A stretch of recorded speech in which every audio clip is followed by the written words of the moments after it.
This week, coming up first in the enterprise security news, a company called Radiflow is launching business-driven industrial risk analytics services. Checkpoint's delivering unified security management as a cloud service. We're already buzzword-worthy already.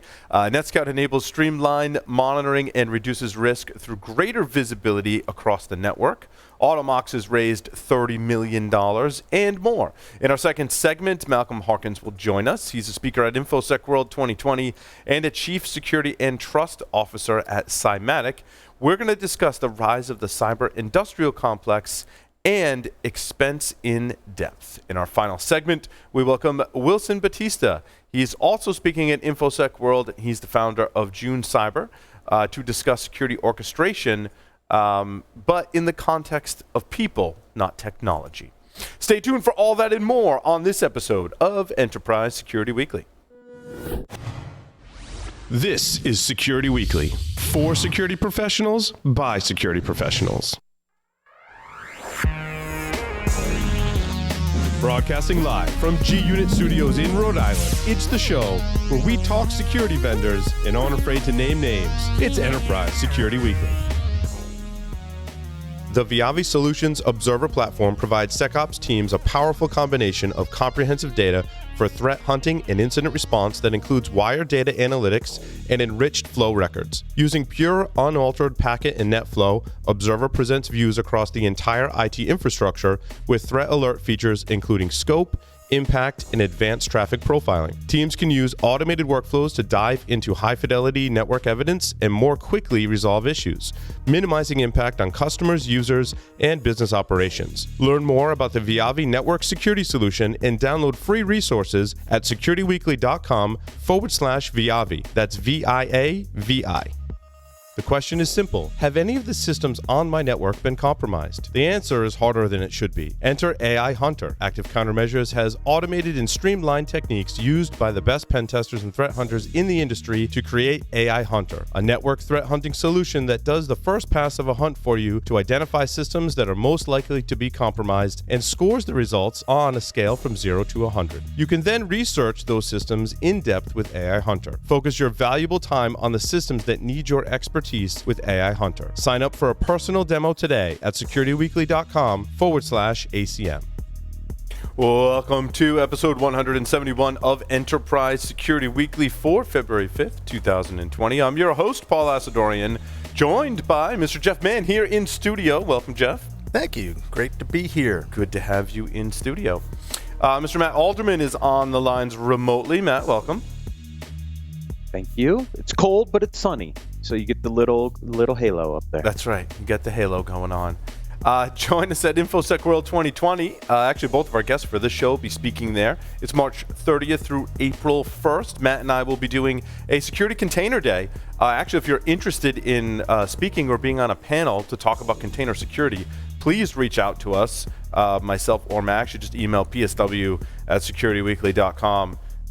And we'll get on that because we need to plan for that, Matt. We need to start inviting people to fill out the day, which is going to be awesome. I've started. I started that last week. We've got the base agenda laid out. Okay. I've been reaching out to a number of folks. But yes, I'll take anybody who wants to come. Yeah, it's going to be a really fun day. I'm super excited about it. So. Let's see, our listeners can save 15% off in InfoSec World main conference or World Pass by visiting securityweekly.com/ISW 2020. Click that register button and it will register with a discount code. If you want to sponsor a micro interview, if you work for a security vendor, and are going to be at the event, or have someone attending the event, you want to do an interview to tell the world about what problem you solve and why you do it better than anyone else, make sure you go to the Security Weekly website. Is that the best place to do that, Matt? InfoSec World ISW 2020 landing page also allows you to go there. Do that as well. Fantastic. All righty. Well, we've got some news to talk about. Where do you want to start, Matt? Jeff? I would only go on a rant, so save me for later. Sure. Automox has raised $30 million. Is that their Series B or A? It's their Series B. They did just under $10 million in a Series A. Awesome. a year or so ago. This is their Series B. Some new investors, Koch Disruptive Technologies, the Falcon Fund from CrowdStrike is in this round. They're working on some interesting partnerships with CrowdStrike as part of the CrowdStrike store, which is really exciting. So people who are leveraging CrowdStrike also want to do some patching. I believe that app's now available in the store. So this is their next round of funding to continue to grow sales and marketing. Yeah, it's awesome. Their product is just, I mean, if you need to patch stuff, their product is perfect, right? And even scaling out to enterprises down to SMBs. I mean, we use it here to secure our production environments, right? To make sure that everything's up to date on patches. And it simplifies it, and it makes it kind of like a no-brainer thing to go in and apply patches, which is awesome. Yeah, I mean, their real claim to fame is, look, it's delivered from the cloud, so it's really easy from an infrastructure setup perspective. Linux, Macs, Windows supports all those systems across the board, so you don't need different patching solutions for different operating systems. They bring it all together in a nice, easy-to-use interface, and boom, they make patching easy. It's great. I have not heard of this Radiflow in their business-driven industrial risk analytics service. That's a mouthful. Wow. It is for OT networks, but we talked about this last week, Paul, right? I said we're seeing this really interesting focus on operational technology on these OT networks, right? We've seen some acquisitions. We've seen a lot of product announcements. Here we are. Here's another one. Everybody's going after OT. They see this as that kind of next evolution of where they can apply their security technologies. I had not heard of these people either, so this is all new to me. When is it a focus and not a trend, or a trend and not a focus? I think it became both a trend and a focus after the second Ukrainian power outage. Gotcha. I really truly think that. I mean, Stuxnet certainly played into it, but you know, that was largely an adversary that we were attacking, although some people cannot talk about it or confirm nor deny. But the evidence certainly that I've seen has pointed to, you know, that highlighted a lot of things. I think if you go back in time, you know, rest in peace, of course, Mike Asante actually did the Aurora project, which I didn't know Mike was the one behind that. Did you learn that in one of your books? I did. Cool. I did. Because, like, of course I knew of Michael's work and I knew of the Aurora project, but some of the books I'm listening to help me kind of tie some of these pieces together, right? Of either details I've forgotten or maybe just glossed over because we cover so many stories in a week. It's nice to have these references, provided they're accurate, and if they're not, please write in, because you know there are people who are much closer to some of these things than we are, of course. But I think that's what started this whole trend, right? To bring it back to enterprise security, right?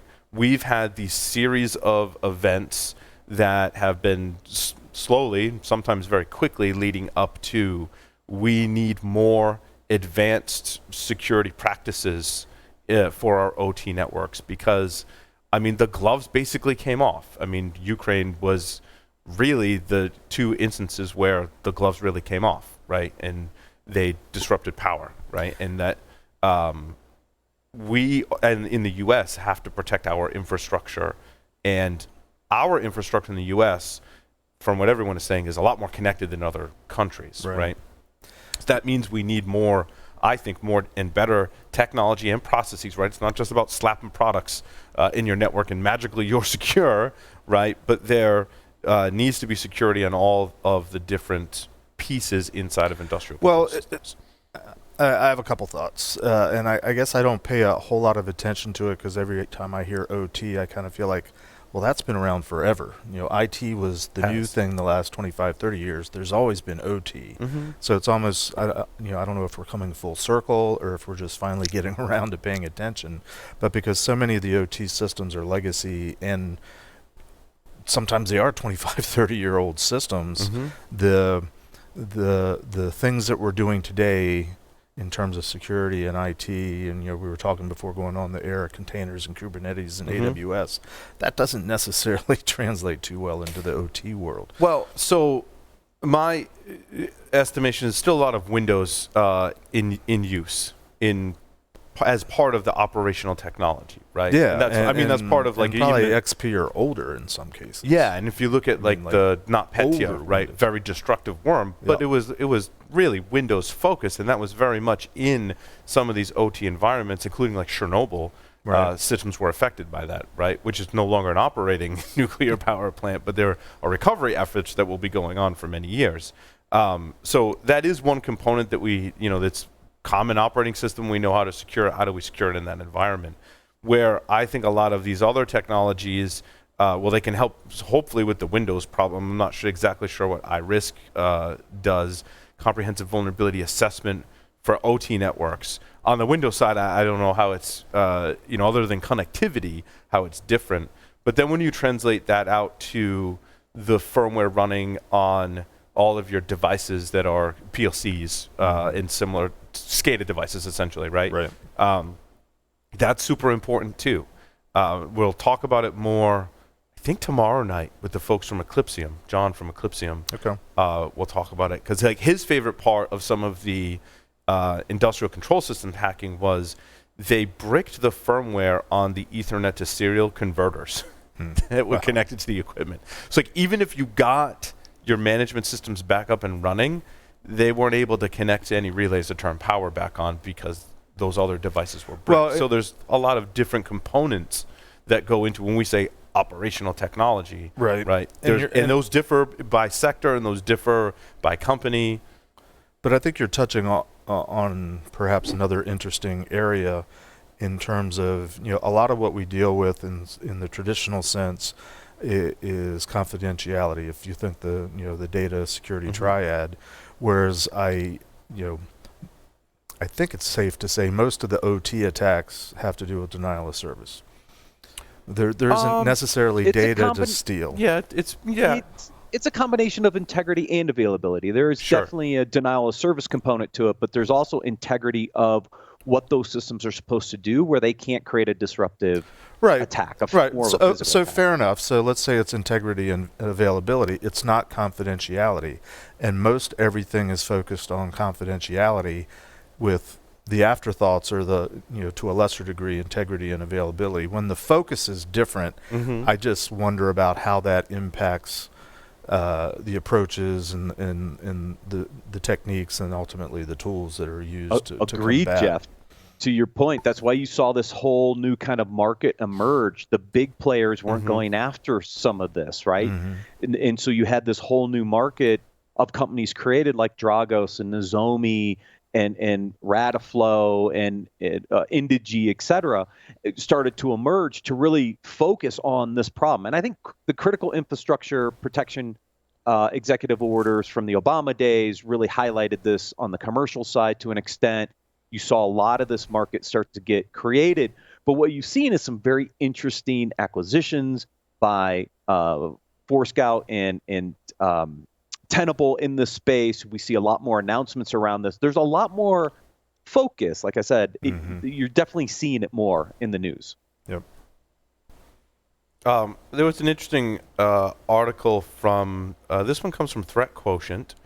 I don't know if they had a particular product announcement, but I liked the title. I don't like the Sun Tzu reference because that usually doesn't work out too well in terms of, in any case. But it says if you're only focused on patching, you're not doing vulnerability management. I think this has been true for some time, and I think is even more true today.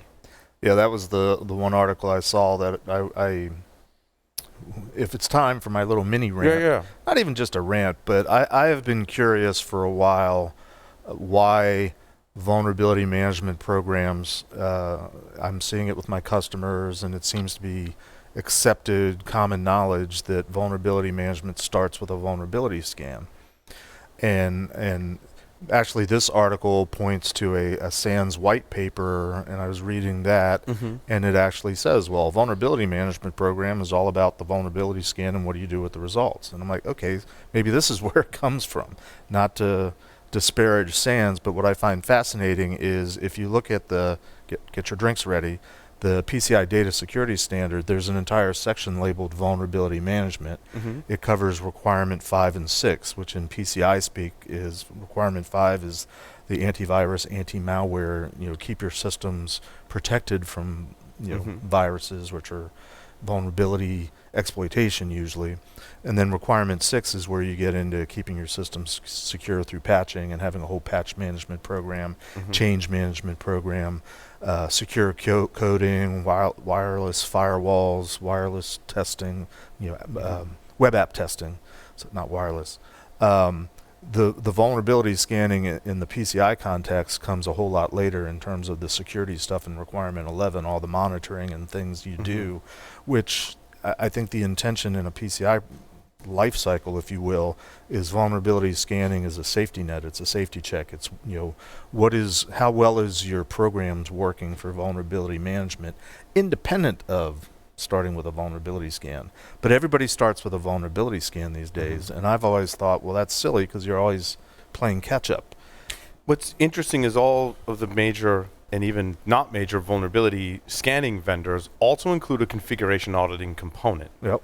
And it's hard to tell when either we say or we read when someone says a vulnerability scan, if someone has, like when we, used to work with Nessus, we all did, right? Yep. We can all speak Nessus. We can all speak Nessus, and you go in, you go do these configuration audits, and it runs it as part of your scan, right? Right. But I think there's a sharp contrast because, how your credentials are configured, right, is part of, you could lump that into configuration, although you could actually put it in authentication and authorization, right? How your various applications are configured. If Active Directory, if you look at it as an application, one big gigantic application, a lot of configuration in there, and then patching is certainly part of that, right? Yep. Which I think could also be an extension of configuration. I mean, because really, when you're looking for a missing patch, you're looking at the version number on a DLL. Right. I mean, it really just comes down to that's just an extension of configuration. So maybe we shouldn't call it. We should call it configuration management.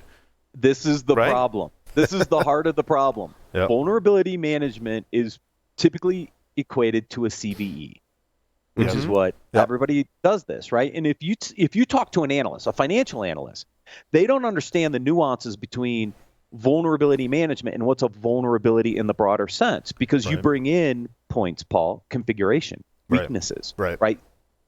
True broad vulnerability management is not just the CVE, it's the CCE, it's the CWE, it's all these components. Right. But we bundle it into this thing, and all the vul management vendors think about the CVE and how that ties to a patch. But to the article's point, look, when you first start out, all people want is a really closed loop patch management process to start with based on where they are in the maturity curve. I get it that the vul management program should do a whole lot more, but there's a lot of organizations that are just trying to get the basics down. And that means if I see a missing patch, can you make that patch easily applied and just close that simple little loop for me? Then I can think about all the other stuff. But people still struggle with the basics. But that's where I start to want to have a rant, because to me the basics are putting processes in place that are helping you, that I guess are leaning more towards configuration management and not simply relying on the vulnerability scan. And yet the world seems to have normalized on vulnerability management starts with scanning, and that's the basics. And I don't think that's the basics. I think it's missing a whole lot of things that you should be doing procedurally to keep your systems secure, that take more things into account. Patching and even configuration management, if not done correctly, can leave you with two of the greatest exposures in Windows networking today. It can leave you vulnerable to Mimikatz because there is a recommended fix, but the problem is an attacker who already has access to that system, right? Which is why Microsoft kind of glosses over the Mimikatz thing. I don't know if maybe they still do today. Actually, they still do today, but that setting can just be reversed by the attacker. Right. And so, I mean, if you're not really truly paying attention to that attack vector and going through the extra mile, a latest version of Windows, I mean, we could do a whole segment on that, right? But the other one is the Outlook homepage vulnerability that was addressed in a CVE. You could have applied the patch. However, the patch still leaves certain attack vectors that are valid. Right. For an attacker, and that, I mean, until the kind of I'm sure some people still haven't fixed it, right? But so the problem is so many organizations out there that believe that vulnerability scanning is the beginning, middle, and end of vulnerability management are left with huge vulnerabilities because they're not even considering so many other things. And I mean, it sounds cliche, right? But that's where the MITRE ATT&CK framework comes in. And as we use that as a guide to tell you, really go by attack path and more technique and all of the things in the matrix is a much better guide for you to. And I'm still working on my independent research project on the MITRE ATT&CK framework. Stay tuned. But that will have you focusing more on the techniques that it could be a combination of patching, operating system upgrades, configuration, and monitoring, right, and detection that makes you more resilient to a Mimikatz style attack as a good example of that would encompass all of those things. You know, and I'm still in the early stages of trying to get my head around the MITRE ATT&CK framework, but you know what I'm observing is that you're shifting your viewpoint or your emphasis off of vulnerabilities and onto the threat, right? Which covers a lot more ground. I think we would agree to. Ultimately, I think that the MITRE ATT&CK framework comes down to I'm trying to skip to the end, the last chapter. Okay, what do you do to fix? So looking at the mitigation strategies, what they're recommending in terms of how do you prevent all these different attack vectors, threat vectors. I think ultimately tie back to the things that we're talking about in terms of process, procedures, and doing all this other stuff anyway. So it's another means to an end, and if it gets people thinking differently, I guess I'm all for it. Yeah, I said it out loud. Ooh. You can quote me maybe later. Checkpoint delivers unified security management as a cloud service. I thought they did this already. They did-ish. Ish. Yeah. What was interesting is if you look at their financial results that they just released a couple days ago, what's allowing them to continue to grow is actually aspects of this cloud service. That's where they're seeing some gains on the revenue side and actually allowing them to hit their numbers. So I don't know if this is a re-release because we covered this, I think, a couple weeks ago, Paul. So I don't know what's different in this announcement than we covered a few weeks back. But there is definitely some momentum with their cloud solution that's actually helping them hit some of their numbers, and at least on the financial side. Interesting. Yeah, I'm not sure. I'm not familiar with their product suite anymore, but Well, they've made so many acquisitions over the past year. I mean, they've moved a lot of. They've been buying a lot of application and container stuff, similar to what Palo Alto's been doing, right? So you're seeing the shift away from just perimeter firewalls to other capabilities, both of those vendors, which is good. But yeah, their portfolio's expanded a lot. It's hard to really understand what's under the covers anymore. Preempt had an interesting announcement. They are now claiming to be the first in the industry to do real-time threat detection for encrypted authentication protocol traffic. I'm not sure what that means, but we can follow up with our fine friends. There's not really a whole lot of detail in their announcements. Just a couple, I mean that's pretty. Points. Yeah, and that's pretty standard across the board. Right. You have to kind of dig. Yeah, I mean, so preempt conditional access, right? Therefore, it looks like they're able to monitor some of the encrypted traffic in some of these authentication protocols that give them more capabilities for conditional access. I think that's what this is saying, but it's hard to decipher that if you don't know what preempt does initially. Well, I'm reading into it, but if they're doing the authentication portion, it's pre-encryption, which gives them, I guess, a little bit of insight. Could be, but who knows? I don't see how they're doing it based on what little's here. Yeah. Well, we can certainly follow up with the fine folks at Preempt. Yes. We'll talk about this in the next segment too, and I put one in here as kind of example, and I don't really want to pick on eCentire, but when these companies release these reports that when they query their customers and their customers have had breaches, like there's a gap obviously in your protection software if your customers are still getting breached, and Malcolm will talk a little bit more about that, but that's why I put that eCentire article in there about that. So this one doesn't seem as blatant. They talk about the attacks their customers have seen, whether they were successful or not, or whether their time to detection was really short or really long. I didn't see in here at a quick glance. So And most of this, I think we would instinctively expect anyways, right? In some respects. I mean, if you look at kind of the summary, right? It's nation states. Yeah, we've seen that. It's organized cybercrime. Yeah, we've seen that. Phishing, yeah, still a big problem. So there's nothing really surprising in here either. Right. So. StealthBits has a free program to help organizations mitigate risks associated with Microsoft's pending AD update. That sounds ominous. Right? The AD update, not the program that they have. So it applies to 9 Windows operating systems, aims to address a vulnerability that exposes Active Directory controllers to privilege escalation scenarios. That's interesting. I've not read about what the details are of those changes.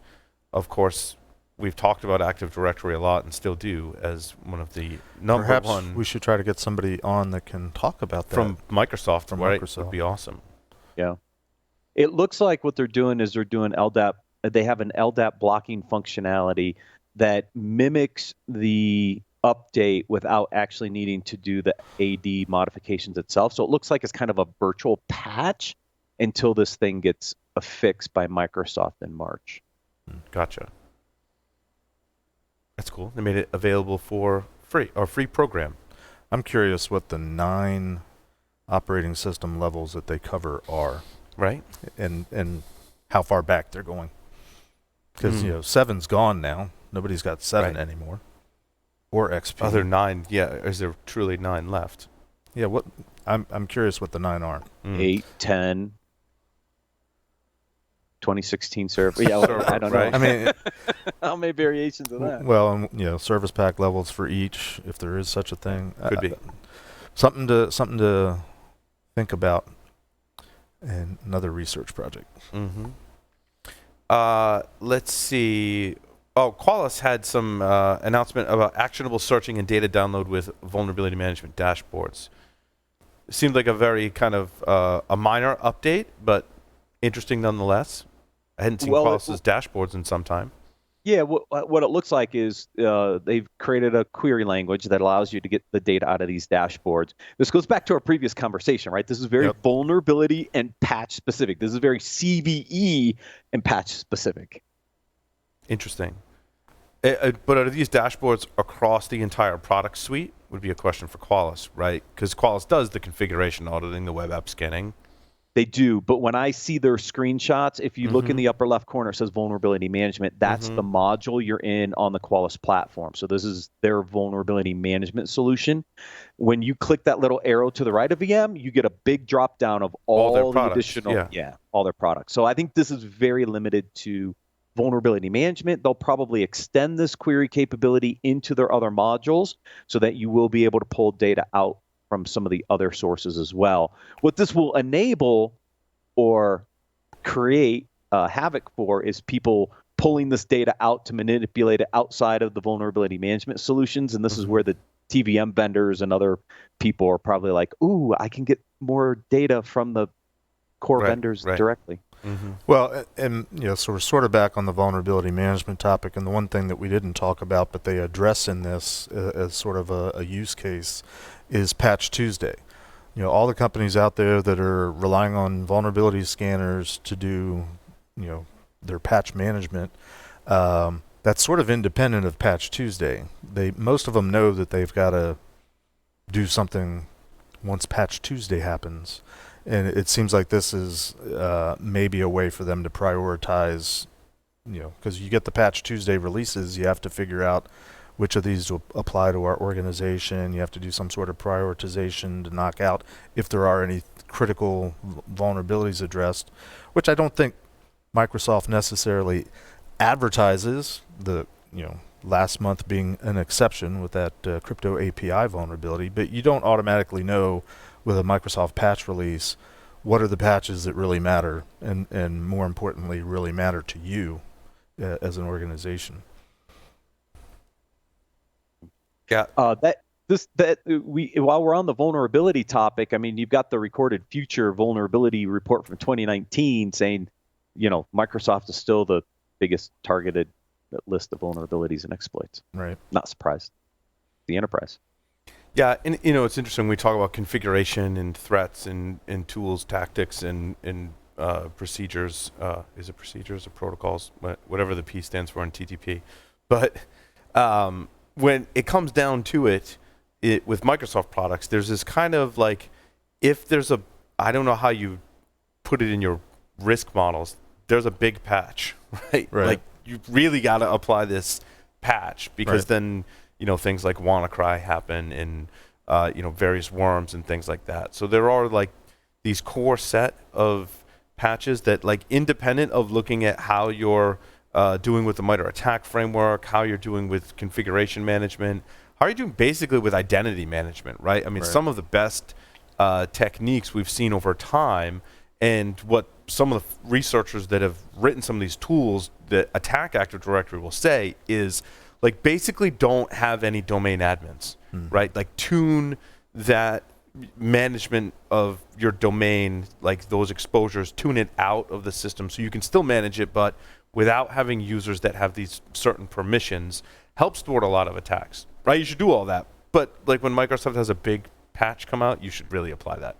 I don't know how you could like throw that in there, right? And that's what this report kind of made me think of was, yes, they're still going after Microsoft systems, but maybe need to patch everything, but there are certain ones that you do, right? Well, and organizations have to prioritize. They have limited resources. They've got their day jobs to do, and they they need to know. In theory, they do this already through asset inventory, but they need to know which of the systems they have in their organization are affected or need to be updated with the patch. But they also, hopefully, they've got some idea of what's critical in terms of their assets themselves. Some ones that are directly in, let's say, the card data environment versus some other part of the organization might want to do those first. So they have to, even though their intent is to get the patches installed, they got to start somewhere, and usually they want to start with their most critical systems first. But they need to know where they are, what they are, and which ones are affected. Which again is a process. That's not, you can't just throw these tools and say, yep, it's there, you need to do it, and then just go do it. And if you need to do 10,000 systems, which are the first 100 that you do? Right. And I don't see these things telling them that. They need to have a process in place that helps them to figure that out. Yeah, I mean, they need to be putting the Windows firewall on every user desktop. Right. I mean, that's and all the pen testers, like, even if push comes to shove, and they're like, if there's like one thing people could do that would have a whole ton of impact, usually their answer is, if on their, like, even their user subnets alone, just enable the Windows firewall. That way, if someone does get compromised, it's much harder for that to spread, at least on the user subnets. Right. Alrighty. Any other articles in there that you guys wanted to cover? There's a few we didn't cover, but we were running a little short on time. I'm good. My fault. No worries. Outstanding. With that, we'll take a short break and come back with our first interview for the show. Malcolm Hawkins coming up next.